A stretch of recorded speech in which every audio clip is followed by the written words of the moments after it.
Good morning, dear students. Hello, how are you? Today we are talking to about chapter number 16 of class 4. Here,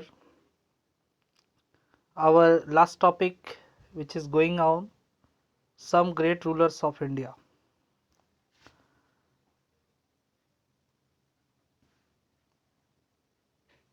Some great rulers of India यानी कुछ महानतम राजाओं के बारे में हम लोग भारत देश के पढ़ाई कर रहे थे, बात कर रहे थे।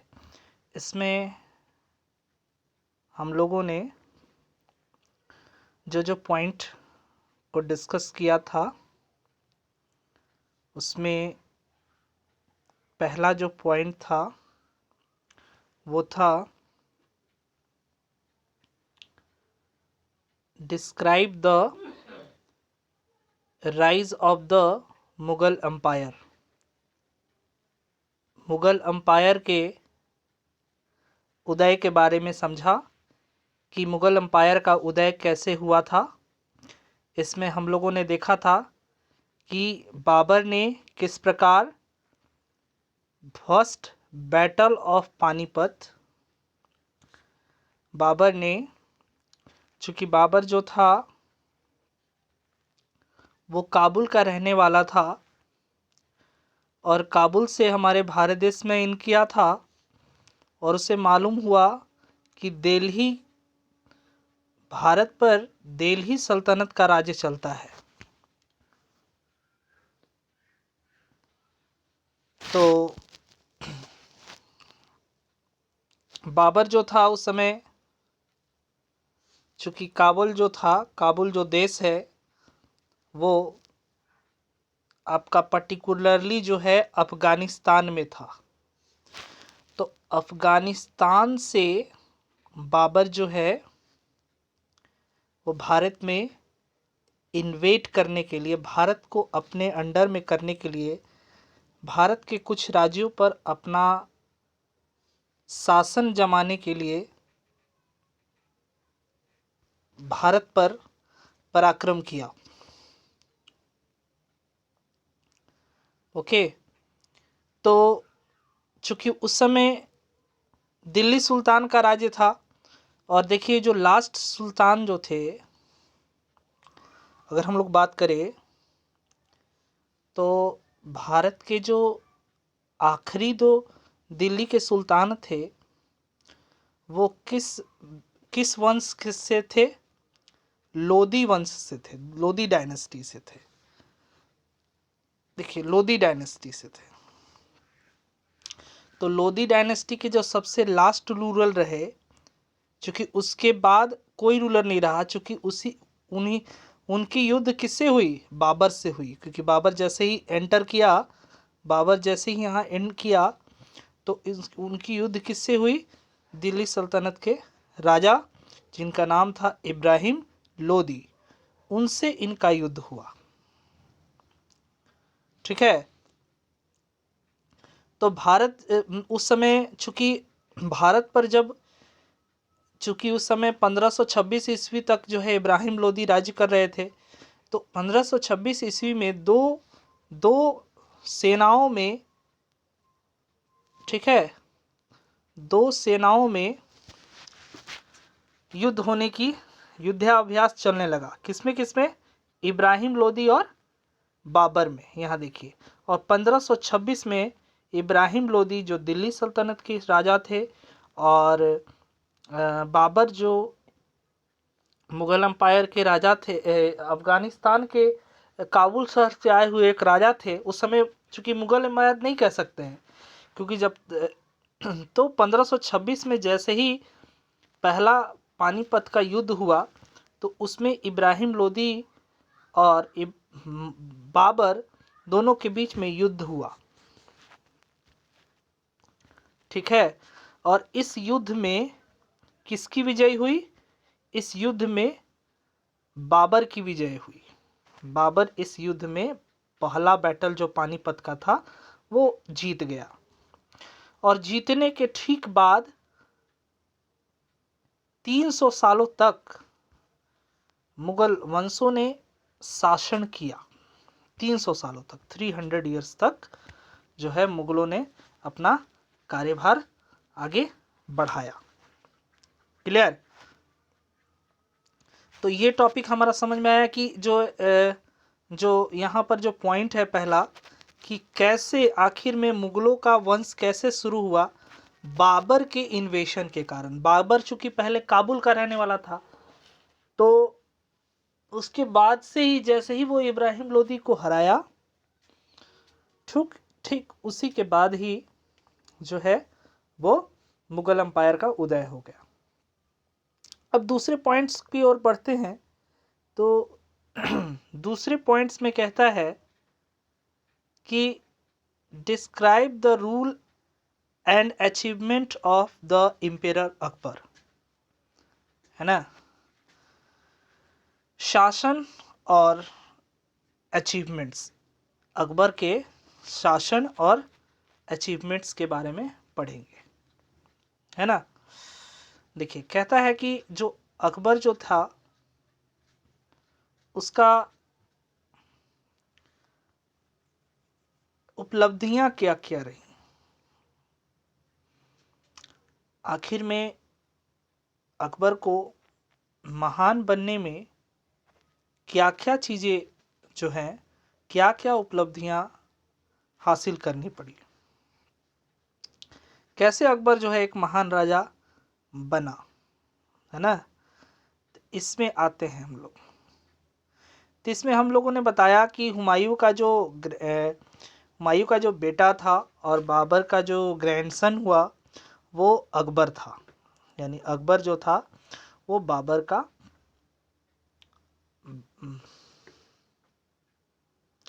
पोता था, ठीक है। और हुमायूं का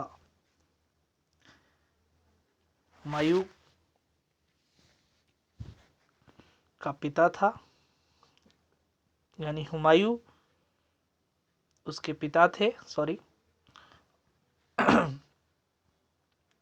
बाबर जो पोता था अकबर, वह महानतम राजाओं बना मुगल एम्पायर का। उसके पीछे एक बहुत बड़ी हिस्ट्री है, बहुत बड़ा इतिहास है। अकबर जो था जब 13 वर्ष का था जब वह राजा बन गया था। यानी कि इससे पहले बाबर और हुमायूं, मुगल एम्पायर की बात करें तो सबसे पहला फर्स्ट रूलर कौन था? बाबर। उसने ही मुगल एम्पायर को खड़ा किया था इब्राहिम लोदी को हरा के। उसके बाद ठीक उसका जो बेटा आया हुमायूं, ठीक है, उसने सब मटिया मेट कर दिया। कैसे? हुमायूं जो था लगातार जो है कई ऐसे टेरिटरीज थे, कई ऐसे संघ शासित राज्य थे जो बाबर के द्वारा जीते गए थे, उसको हार गया दूसरे राजाओं से। देखिए, और हार गया। बाबर जो था, बाबर का जो पोता था यानी हुमायूं का जो बेटा था अकबर, उसने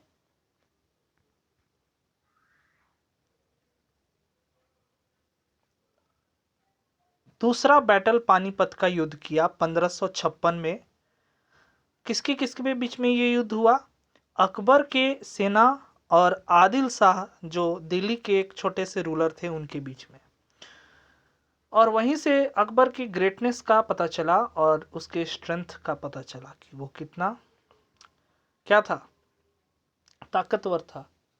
उसने अपने दादा के जो है पदचिन्हों में चल करके दूसरा बैटल जो था पानीपत का वो आदिल शाह से जीत लिया। और वहीं से शुरू हुआ अकबर का शासन काल। Clear? he conquered he conquered the major part of Rajasthan as well as Gujarat and Bengal. उसने राजस्थान के प्रमुख भागों को और साथ ही साथ गुजरात और बंगाल के कुछ मुख्य भागों को अपने अंडर में कर लिया।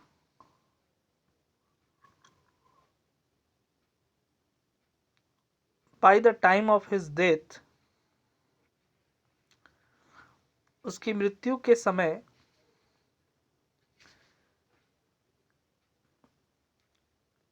मुगल अंपायर इतना विशाल हो चुका था और चूंकि उसका डंका जो था, अकबर का जो डंका था, वह न सिर्फ हमारे भारत देश में बजा बल्कि उसके परदादा के देश में भी बजा, यानी अफगानिस्तान में भी इनकी खूब चर्चा हुई। क्योंकि अकबर को ग्रेटनेस बनने के पीछे बहुत सारे कुछ रीजन रहे। ठीक है, पहला, अकबर एक बहुत ही बुद्धिमान राजा था और काफी ताकतवर और काफी योग्य राजा था।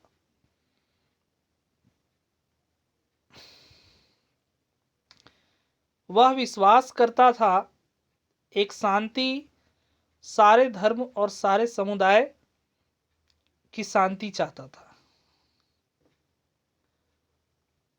He started a new religion, इसीलिए उसने एक नए धर्म का प्रचार स्टार्ट किया जिसका नाम था दिन ए इलाही।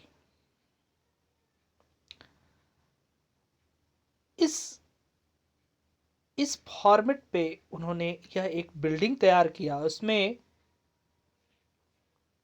धार्मिक बातें जो एक धर्म के लोग, एक समुदाय के लोग नहीं बल्कि सारे समुदाय के लोग, चाहे वो हिंदू हो, चाहे वो मुस्लिम हो, चाहे वो सिख हो या वो ईसाई हो, सारे धर्म के राजा जो थे, वो राजा कह सकते हैं, वहाँ के जो प्रजा थे वो इस रिलीजियस प्लेस पर पहुँचते थे और धर्म से संबंधित बातें किया करते थे। और यह सारे धर्म को ऐसा लगा कि यह राजा सभी धर्मों के बारे में सोचता है। एंड आफ्टर दैट उसने कई ऐसे टैलेंटेड सिंगर्स, कलाकार, म्यूजिशियंस को अपने दरबार में रखे हुए था। हमेशा नृत्य, हमेशा संगीत होता, कार्यक्रम होता रहता था उनके दरबार में, जो अब तक नहीं हुआ था बाबर और हुमायूं के राज्यकाल में, है ना। तानसेन जो है Tansen the famous classical singer belong to his court. Tansen जो था वो एक फेमस क्लासिकल सिंगर था, ठीक है, जो किसकी तरफ इस बिलोंग करता था। वह दरबार में तानसेन जो था वो हमेशा जो है वो क्लासिकल सिंगर, बहुत अच्छा गाना गाता था और बहुत ही अच्छा म्यूजिक भी बजाता था। ठीक है, during his rule local languages like Braj भाषा एंड अवधी डेवलप्ड। उनके शासन काल में, है ना, उनके शासन काल में कई ऐसे लोकल लैंग्वेजेस जैसे ब्रज भाषा और अवधी भाषा में तुलसीदास की रामचरितमानस का अनावरण हुआ, मतलब उसी भाषा में, ब्रज भाषा में, चूंकि वहां का एक लोकल लैंग्वेज था, उसी भाषा में रामचरितमानस को लिखा गया था। ठीक है, ठीक है। कहता है for the excellent system of administration, उनके एक एक्सीलेंट सिस्टम ऑफ एडमिनिस्ट्रेशन को देख के अपने, वह किसी भी धार्मिक बातों को वो कभी टॉलरेट नहीं करता था, उसको सम्मान देता था बहुत बुद्धिमता से। देखिए यही सब बातें जो हम लोग कर रहे हैं, यही सब बातें कहीं ना कहीं अकबर को महान बनाई, महानतम राजाओं में से एक शुमार किया। ठीक है। चूंकि मुगल जो था भारत से बाहर से आया था, चूंकि उसका जन्म भले ही यहाँ हुआ दिल्ली सल्तनत के समाप्त होने पर, लेकिन मुगलों ने भारत को अपना घर की तरह समझा, है ना। They had their own culture, उनकी अपनी संस्कृति थी, लेकिन उन्होंने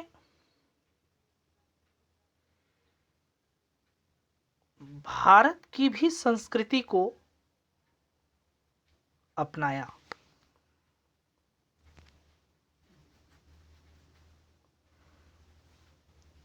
और इसीलिए भारत की जो संस्कृति और मुगलों की संस्कृति थी, वो कहीं ना कहीं एक मिक्सअप हो गई, मिल गई।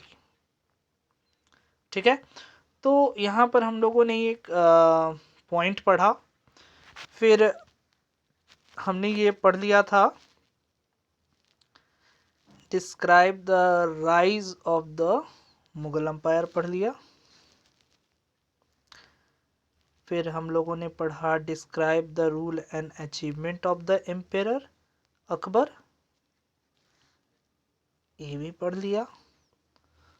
उसके बाद explain how Maharana Pratap defended the kingdom of Mewar, ये पढ़ेंगे, है ना।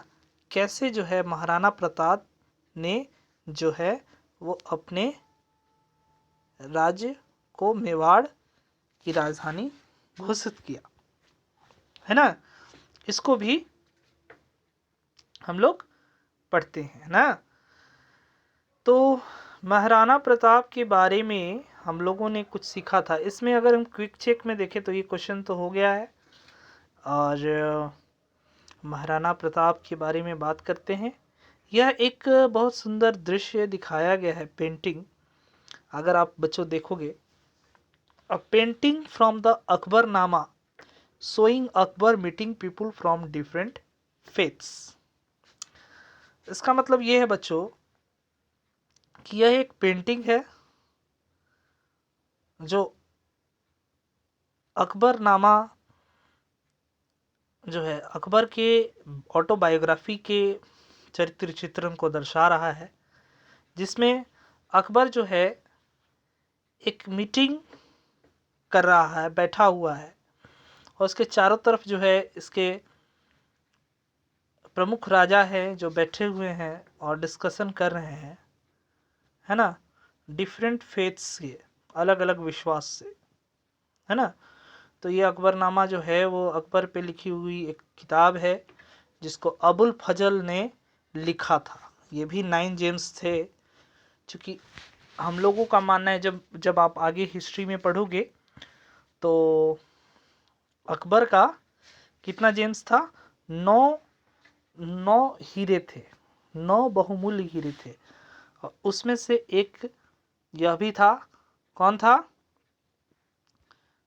अबुल फजल, और एक था तानसेन जो म्यूजिशियन था, बहुत अच्छा संगीतकार था, और एक पेंटर भी था। तो अकबर के दरबार में कुल मिला के टोटल कितने थे, 9 लोग थे। ठीक है। तो स्टूडेंट्स, आज हम लोग महाराणा प्रताप को अगले क्लास में पढ़ेंगे और शिवाजी को भी। तब तक के लिए thank you and have a nice day.